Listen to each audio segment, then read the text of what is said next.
నగర్లో ఒక ఎమ్మెల్యే మంత్రి కూడా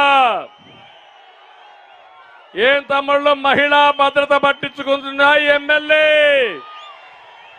కానీ వేరే రాష్ట్రాలకు పోయి జ్ఞాపకం ఉందా, పబ్బుల్లో గంతులేస్తాది.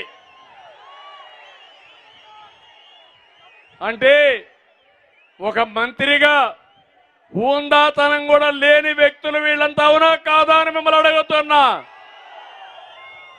ఇంకో పక్కన మీరు చూస్తే మున్సిపల్ వైస్ చైర్మన్ ఇస్తామని 70 లక్షల రూపాయలు తీసుకున్నారని వాళ్ళ కార్యకర్తే చెప్పారు. నేను అడుగుతున్నా దీనికి సమాధానం చెప్పమని. చెప్పే ధైర్యం ఉందా అని మీకు అడుగుతున్నా.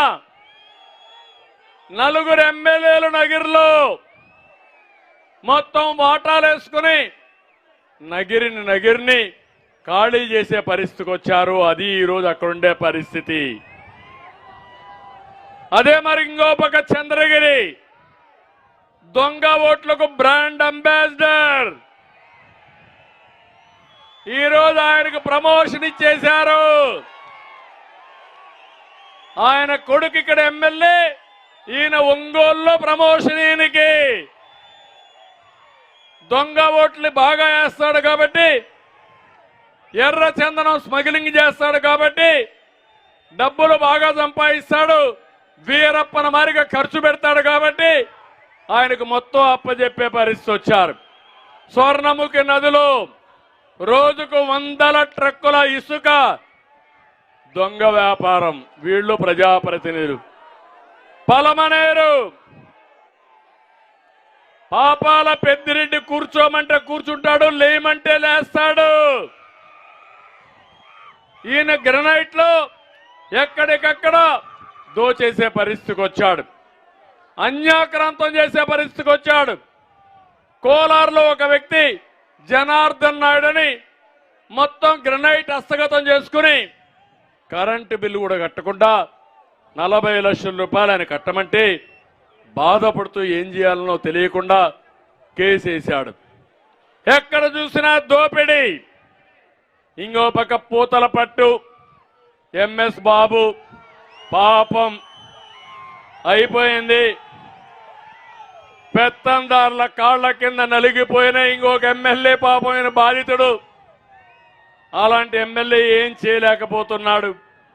కనీసం నా బాధ ముఖ్యమంత్రికి చెప్పుకుంటాను, అపాయింట్మెంట్ ఇమ్మంటే ఇవ్వలేదంటే వీళ్ళు దళిత ఉద్ధారకులు, వీళ్ళకి దళిత ఓట్లు వేయాల తమ్ముళ్ళు అని మిమ్మల్ని అడుగుతున్నా.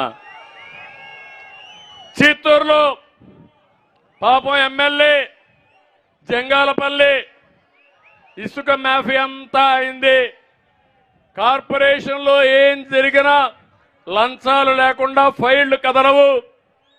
ఆయన ఎమ్మెల్యే అన్న కొడుకే మొత్తం చేశాడు. నువ్వు పనికిరావు, నీ చీటీ చిరిగిపోయింది, నువ్వు లాభం లేదని ఇంకా సమర్థుడు, ఇంకా పెద్ద దొంగని ఎంపిక చేసుకున్నావని స్మగలర్ని, రెడ్ శాండల్వుడ్ స్మగలర్ని, ఇంటర్నేషనల్ స్మగలర్ని ఎంపిక చేశారు. బాధ అనిపించదా మీకు? వాళ్ళ మీద మేమే పోరాడాలనా? మీరు కూడా కాదా ప్రజల్ది? ఇది ప్రజా సమస్య అవునా కాదా? రేపు ఇలాంటి స్మగ్లర్స్ తో మీరు మాట్లాడగలుగుతారా అని మిమ్మల్ని అడుగుతున్నా. మీరెవరన్నా ప్రశ్నించే శక్తి మీకు ఉంటుందా అని అడుగుతున్నా. మొత్తం జిల్లా పార్టీని ఈ ఇంటర్నేషనల్ స్మగ్లర్ రన్ చేస్తున్నాడు. అంటే ఎక్కడ రష్యన్ ఉందో నాకైతే అర్థం కావడం లేదు. కుప్పంలో కూడా ఈ పాపాల పెద్దిరెడ్డి వచ్చి ఇష్ట ప్రకారం మాట్లాడుతున్నాడు. పులివెందల్లోనే ఫీజు కాలిపోయింది మీ నాయకుడికి. పుంగనూరులో కూడా ఇంకు మారిపోయింది. ఏమాత్రం అనుమానం లేదు, మీరు ఏమాత్రం గెలిచే పరిస్థితి లేదని చెప్పి కూడా నేను మీకు తెలియజేస్తున్నా. ఈ సందర్భంగా ఇలాంటి అసమర్థుల్ని, వసూల రాజాల్ని, స్మగ్లర్ల్ని మొత్తం దగా చేసే వ్యక్తికి ఓట్లేస్తారా అని మిమ్మల్ని అడుగుతున్నా. ఎంపిక చేస్తారా అని మిమ్మల్ని అడుగుతున్నా. గట్టిగా చప్పట్లు కొట్టి వీళ్ళని ఇంటికి పంపిస్తామని గట్టిగా చెప్పాలి. నాకు అనుమానం లేదు, తెలుగుదేశం జనసేన గాలి ఉధృతంగా వీస్తా ఉంది. ఇది ప్రభంజనంగా మారుతుంది. రేపు రాబోయే రోజుల్లో ఈ ఉధృతానికి వైఎస్ఆర్ కాంగ్రెస్ పార్టీ ఫ్యాన్ అయితే గిరగిరలాడి రెక్కలన్నీ ఇరిగిపోయి చిత్తు అయిపోయి 2024 తర్వాత కనుమరుగు కావడం ఖాయం అని చెప్పి కూడా నేను మీకు తెలియజేస్తున్నా. ఈ జిల్లాకు ఒకటే హామీ ఇస్తున్నా. ఈ జిల్లా బిడ్డగా ఇక్కడ పుట్టిన వ్యక్తిగా ఒకటే హామీ ఇస్తున్నా. హంద్రి నీవా పూర్తి చేస్తాం. కృష్ణాపురం రిజర్వాయర్కి నీళ్లు తీసుకొస్తాం. ఎన్టీఆర్ జలాశ్రయం ద్వారా జీడి నెల్లూరు, పెనుమూరు, పూతలపట్టు, వెదురుకుప్పం 36 చెరువులకు నీటిని అనుసంధానం చేసి కరువు అనే మాట లేకుండా చేసే బాధ్యత తీసుకుంటాం.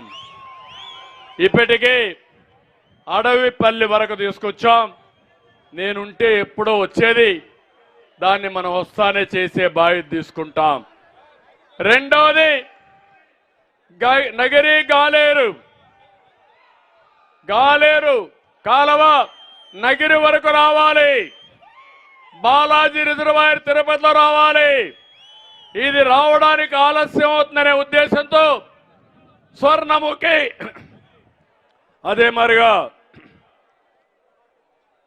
మన నగిరి గాలేరు వచ్చేదానికి లేట్ అవుతుందని స్వర్ణముఖి పక్కనుండి నెల్లూరులో ఉండే రిజర్వాయర్ నుంచి కందలేరు, సోమశిల స్వర్ణముఖి లింక్ కెనాల్ ద్వారా నీళ్లు తీసుకురావాలని ప్రణాళిక తయారు చేశాం, శాంక్షన్ చేశాం. కానీ దురదృష్టం దాన్ని కూడా ఆపేశారు. ఒకటే నగర వాసులందరికీ హామీ ఇస్తున్నా, తొందరలోనే నగిరికి నీళ్లు తీసుకొచ్చే బాధ్యత తెలుగుదేశం జనసేన తీసుకుంటాం. ఈ 2 ప్రాజెక్టులు పూర్తయితే ఇంకా ఇబ్బంది ఉండదు. జిల్లాకు నీరిచ్చి ప్రతి ఒక్క చెరువుకు నీళ్లు ఇచ్చే బాధ్యత నేను తీసుకుంటా. మీ బిడ్డగా ఈ రుణం నేను తీసుకుంటానని మరొక్కసారి మీకు హామీ ఇస్తున్నా. టమోటా కానీ మామిడి మార్కెట్ కోసం 33 ఎకరాల్లో పలమనేరులో మోడల్ మార్కెట్ శాంక్షన్ చేశాం.